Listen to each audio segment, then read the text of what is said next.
Você já imaginou assistir a um anime que foi considerado polêmico a ponto de ser proibido em alguns países?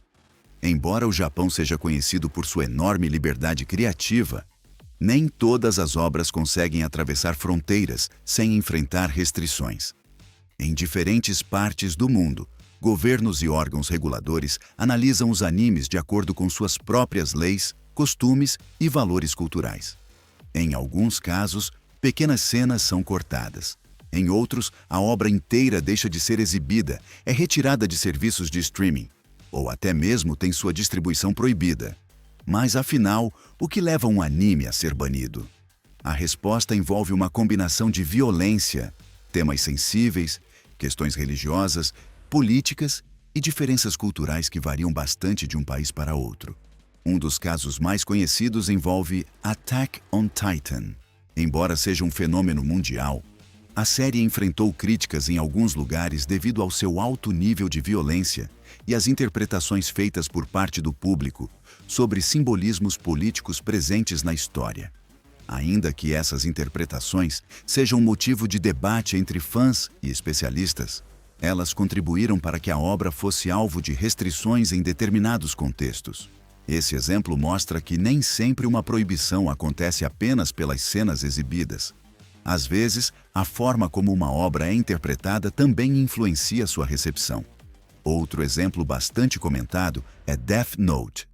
A série acompanha um estudante que encontra um caderno capaz de matar qualquer pessoa cujo nome seja escrito em suas páginas.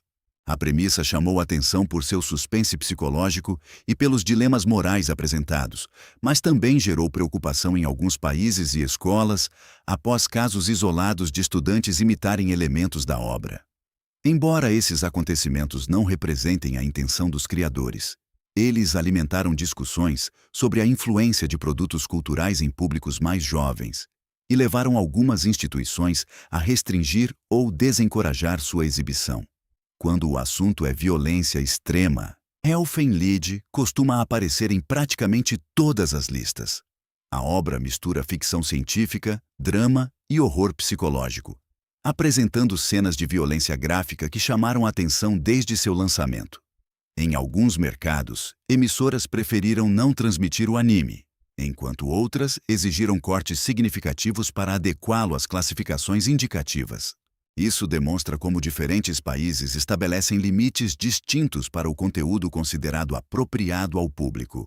Já High School DxD enfrentou restrições por outro motivo. Em vez de violência intensa, a principal polêmica gira em torno da forte presença de conteúdo ecchi, com cenas de fanservice e humor de conotação sexual. Em regiões com regras mais rígidas para esse tipo de material, a distribuição sofreu limitações ou ficou restrita a públicos adultos. O caso ilustra como a classificação de um anime pode variar bastante conforme as normas culturais e legais de cada país. Outro título frequentemente citado é Tokyo Ghoul.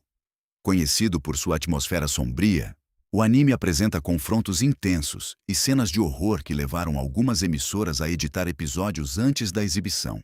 Em determinados locais, a violência foi considerada incompatível com os padrões adotados para a televisão aberta, resultando em cortes e mudanças na apresentação da obra. Nem todas as controvérsias envolvem violência ou conteúdo adulto. Em alguns casos, elementos religiosos ou culturais acabam provocando debates. Certos símbolos, referências históricas ou representações fictícias podem ser vistos de maneira diferente dependendo da região. O que em um país é encarado apenas como ficção pode ser interpretado de forma sensível em outro. Por isso, algumas produções sofrem adaptações específicas para determinados mercados ou deixam de ser distribuídas oficialmente. Também é importante entender que existe uma diferença entre um anime ser proibido por decisão do governo e simplesmente não estar disponível em um país. Muitas vezes uma série desaparece de uma plataforma porque o contrato de licenciamento terminou, ou porque a empresa decidiu não renovar os direitos de exibição. Em outras situações, a ausência acontece porque a distribuidora acredita que o conteúdo não atenderá às regras locais de classificação indicativa. Esses casos são diferentes de uma proibição oficial, embora possam causar a mesma impressão para o público. Outro ponto interessante é que algumas obras passam anos enfrentando restrições e, mais tarde, acabam sendo relançadas. Conforme a legislação muda, novos serviços de streaming surgem e os critérios de classificação evoluem. Certos animes voltam a ficar disponíveis para novos espectadores. Isso mostra que a relação entre cultura, entretenimento e regulamentação está sempre em transformação. No fim das contas, a existência de animes proibidos ou restritos em alguns países revela que uma mesma obra pode ser recebida de maneiras completamente diferentes ao redor do mundo. Enquanto milhões de fãs enxergam essas histórias como ficção, entretenimento e arte, outros grupos consideram que determinados conteúdos exigem limites mais rígidos. Independentemente da opinião de cada pessoa, esses casos mostram como os animes conseguem ultrapassar barreiras culturais e, ao mesmo tempo, despertar debates sobre liberdade artística, responsabilidade das distribuidoras e diferenças entre as sociedades. É justamente essa capacidade de provocar discussões que faz com que muitas dessas obras continuem sendo lembradas anos após seus lançamentos.